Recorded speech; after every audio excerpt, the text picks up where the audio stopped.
he had a very hectic morning, I must say that. And but he wore the smile continuously, perfectly well, and he gave such a warm welcome to each stall that he went to. That was an amazing fact that he did. And thank you, Rashish Priya, for all of it. जितना भी हम आपके लिए करें वो कम ही रहेगा. Thank you so much.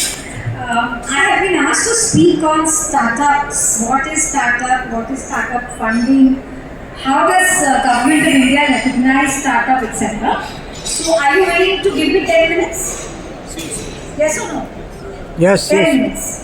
गाड़ी देख लीजिए, उसके बाद आप ही बोल दीजिएगा 10 मिनट हो चुका है, तो बंगा मैम आप छोड़ दीजिए. बिकॉज पोस्ट लंच इससे ज़्यादा, वैसे भी इंस्टा के ज़माने में इससे ज़्यादा आपका अटेंशन मैं होल्ड नहीं कर सकती, मुझे पता है. जहाँ 2 सेकंड में हमें कुछ नहीं दिखता है, हम उसको स्क्रॉल करके आगे बढ़ जाते हैं.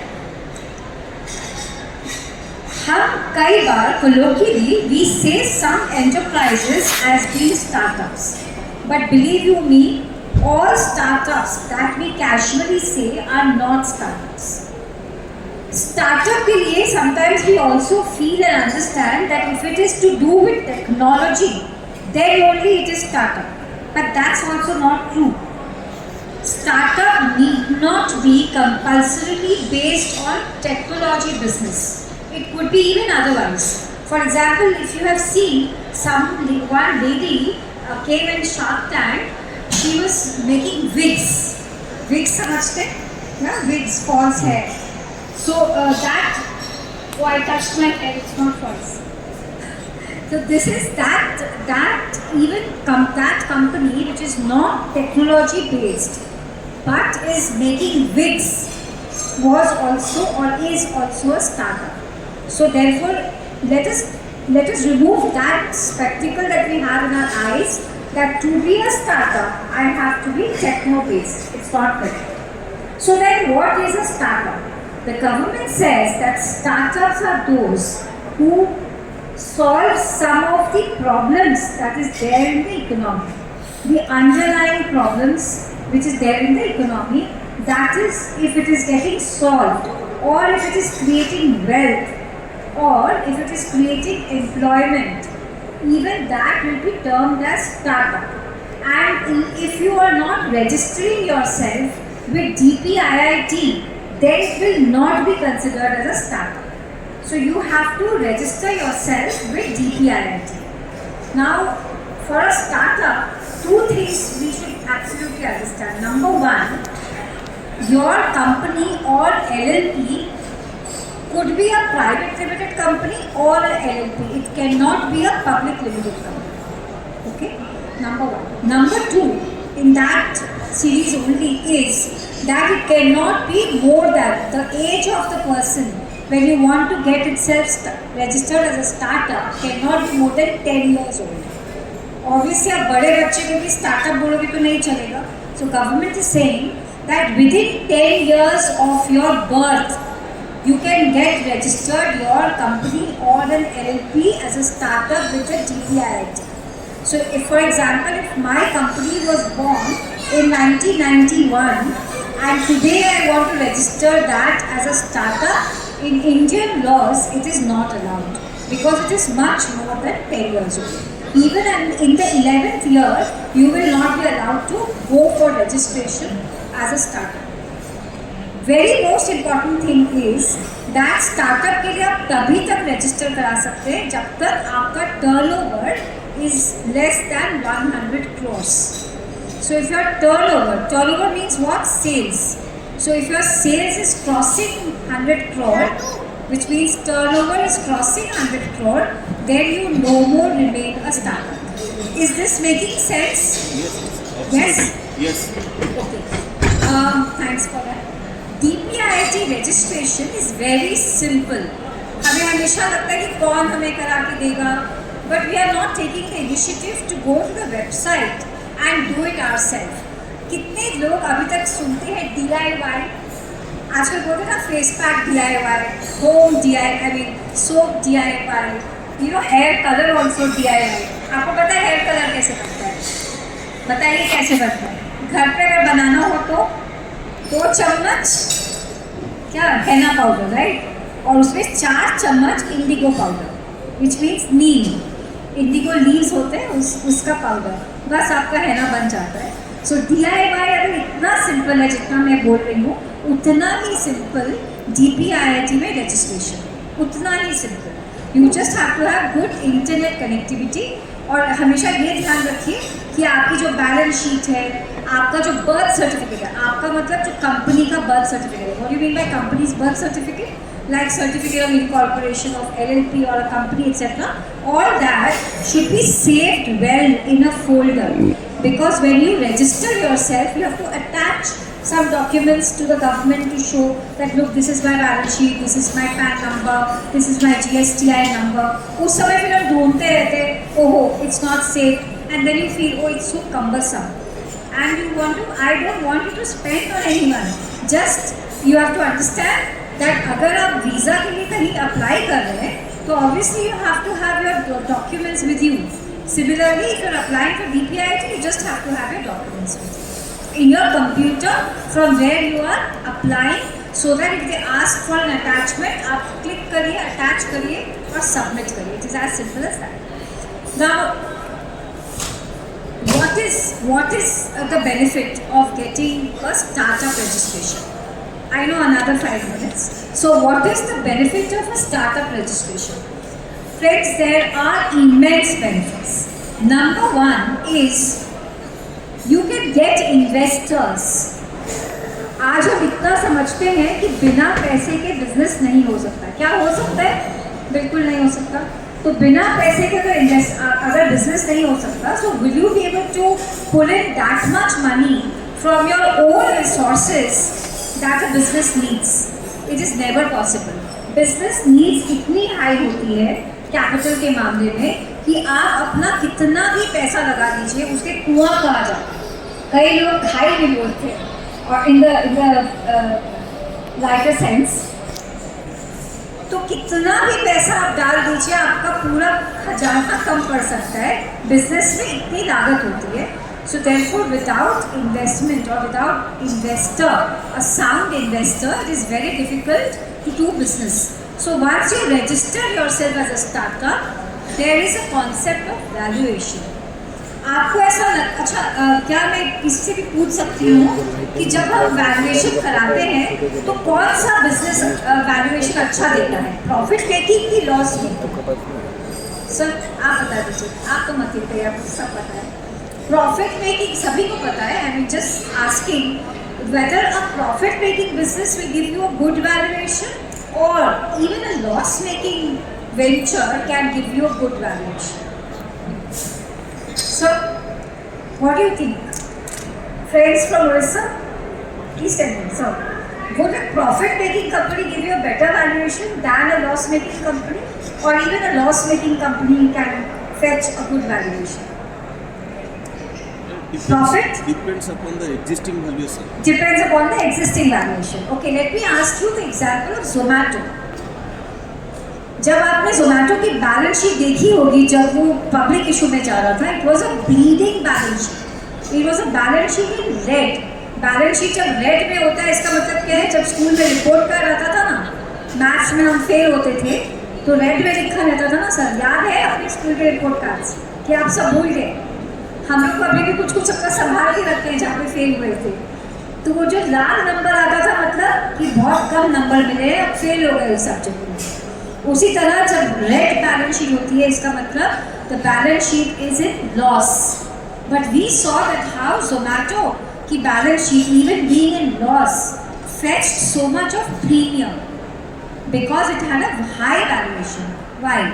Because investor को ये पता था कि आज तो लागत लग रही है, लेकिन लागत लगने के कुछ सालों बाद इसका इतना बड़ा मार्केट है that it will be able to fetch profits. Right? तो अभी आप देख रहे हैं कि Zomato is now doing good. तो स्टार्टअप्स में ये मैजिकल चीज़ है कि आपकी बैलेंस शीट अगर रेड में भी है तो भी आपको वैल्यूएशन कई गुना ऊपर मिल जाते हैं। वैल्यूएशन ऊपर मिलने का अर्थ क्या है? That if your share price is 10 rupees, okay, but आप अगर इन्वेस्टर्स को लग रहा है या पब्लिक को लग रहा है कि बहुत बड़ा चीज़ है, बड़ा कॉन्सेप्ट है, तो वो 10 रुपये की शेयर की वैल्यूएशन कई बार 1000, 2000, 10,000 की हो जाती है। That is called valuation. And valuation आप जैसा चाहें वैसा खिचड़ी हम बना लें, कभी दाल चावल मिला लिया, कभी वेजिटेबल मिला लिया, कभी कॉर्न मिला लिया, वो पॉसिबल नहीं, कभी सोयाबीन डाल दिया, नो।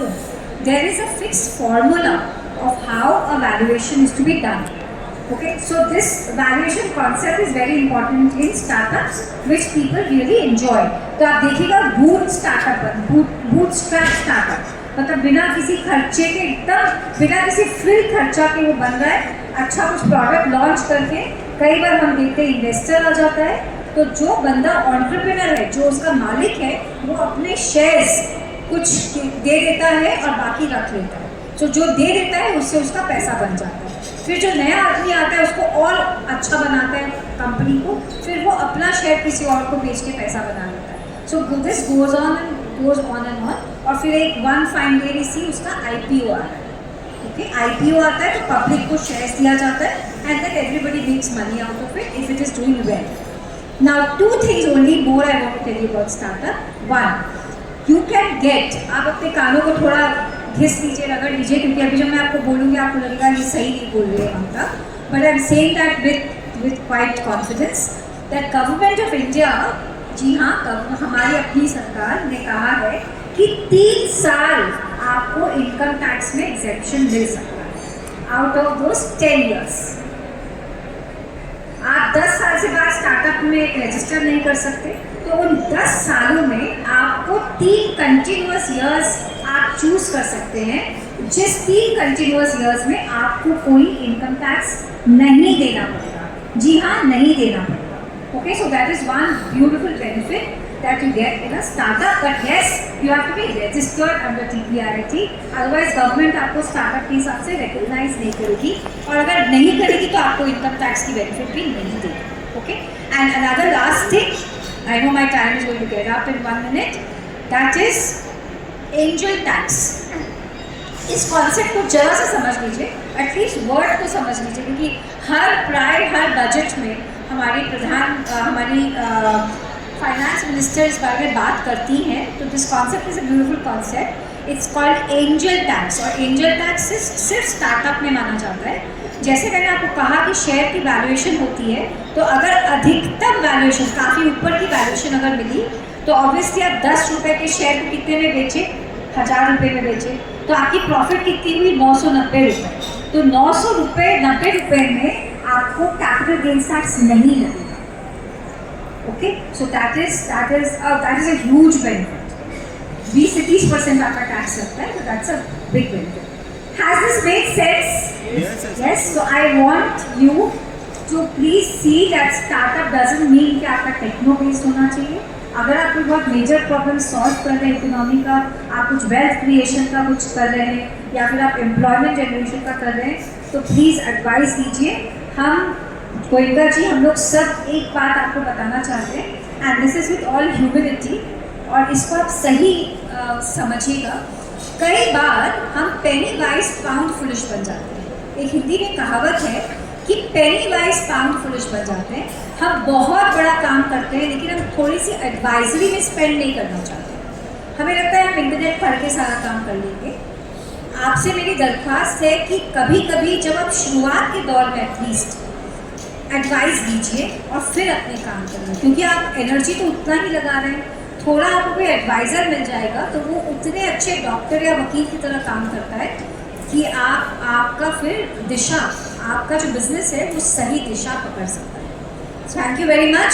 हम अपने फोरम से हमेशा अवेलेबल है, एंड गोयनका जी हमें जो आदेश देते हैं हम हमेशा उसको करने के लिए। Thank you so much. Micro और स्मॉल और मीडियम एंटरप्राइजेस की आवाज़ है, खासकर माइक्रो और स्मॉल, जिन्हें हमेशा ऐसा लगता है कि वो, आपको शायद पता होगा कि 98% बिजनेसेस MSME है, लेकिन उनकी वॉइस उनको हमेशा लगती है कि कोई भी नहीं है। तो ये जो एक प्लेटफॉर्म है, ये उनकी आवाज़ है, उनको कायम करने की एक ऑफ कोर्स एक बहुत बड़ी प्लान है। तो भारत के युवाओं के लिए जो यूथ है उसको लेकर मतलब किस तरह से इसका इफेक्ट है और किस तरह से आने वाले टाइम में उनको ये ज़्यादा इफेक्ट करेगा, उनको ज़्यादा प्रॉफिट होगा? हमेशा ये कहा जाता है कि जो यूथ है वो जॉब सीकर्स ना बने, वो जॉब प्रोवाइडर्स बने। तो हम उनको एंटरप्रेन्योरशिप सिखा रहे हैं, बता रहे हैं, ये बता रहे हैं कि आप अपना बिजनेस खोल के लोगों को एम्प्लॉयमेंट दीजिए, ना कि एम्प्लॉयमेंट खोजने निकलिए। एम्प्लॉयमेंट करना या लेना कोई बुरी बात नहीं है, बट आज के देश में हमारी जो पॉपुलेशन है उसमें ऐसा लगता है कि बहुत ऐसी स्पेस अभी भी है जहाँ पे आप अपना बिजनेस खोल के भी अपने लिए काफ़ी कुछ कर सकते हैं। तो समाज को ये बताना चाहते हैं कि ना केवल स्टार्टअप हर किसी के लिए खोलना पॉसिबल नहीं है, ना केवल स्टार्टअप बट बल्कि आप जहाँ हैं वहीं से माइक्रो एंटरप्राइजेस भी खोल सकते हैं। हम यहाँ पर ये भी बताते हैं कि अगर आपके पास मोबाइल है, इंटरनेट है, तो एक्चुअली ज़माना मुट्ठी में है। ये बताना हमारा धर्म है, जो कि हम यहाँ से बता रहे हैं कि आपको रूरल से उठ के, आपको अपने गांव डिस्ट्रिक्ट से उठ के शहरीकरण ही करना पड़ेगा, शहर में आके ही अपना बिजनेस कायम करना पड़ेगा। ऐसी कोई बात नहीं है, आप जहाँ हैं वहाँ से भी आप इसको कर सकते हैं। मैम अब तक किस तरह से युवाओं पर इफेक्ट पड़ा है? कोई ऐसा डेटा जिससे मतलब कुछ डेटा क्या इम्पैक्ट आपने सुना ही है, स्टेज पे बहुत सर लोगों ने बताया है कि किस तरह से एक्सपोर्ट में, जीडीपी वगैरह में सब में ये इसका असर है। और आपने सुना भी कि स्टार्टअप में हम बहुत पहले नीचे थे, आज हम थर्ड लार्जेस्ट इकोनॉमी इकोसिस्टम बन चुके हैं स्टार्टअप के लिए। स्टार्टअप हमेशा हमने देखा है कि युवाओं की चालू करते हैं। तो लास्ट में मैम लास्ट क्वेश्चन है, युवाओं को क्या कुछ संदेश देना चाहेंगे? मैं युवाओं को कहना चाहती हूँ कि आप सबसे पहले अपने आप को हीन और कमज़ोर सोचना बंद कर दीजिए, पॉजिटिव थिंकिंग में आइए, अपने पावर को हमेशा एग्जामिन करिए कि आपकी रुचि किस में है, आपका मन किस में लगता है।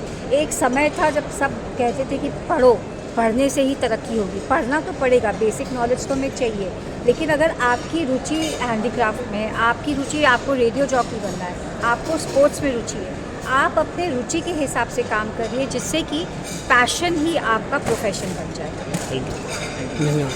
क्या मीडिया के लिए भी आपके MSc में कोई गुंजाइश है? बिल्कुल, मीडिया के लिए बहुत गुंजाइश है, और आज तो आप खड़े हैं सामने ये बताने के लिए कि खाली मीडिया प्रिंट से ही चलती है, ऐसी कोई बात नहीं है। आप अपने 2x2 कमरे में बैठ के भी एक मीडिया चला सकते हैं। तो MSME इसमें कैसे मदद कर रही है और कैसे? तो MSME की मदद वाली जो बात है वो स्कीम्स हैं, आपको सरकार की वेबसाइट पे मिलेंगी, आप स्कीम्स देखिए और उसका यूज़। स्कीम को इतना आसान कैसे किया जाए उसको कि जो आम लोगों तक पहुँच पाए? कर रहे थे कि आप हम लोग अभी सरकार को लिखेंगे कि अगर आप, क्योंकि लोगों को धक्के खाने पड़ते हैं। ये हमने आपको बता दिया था। नेक्स्ट वाले में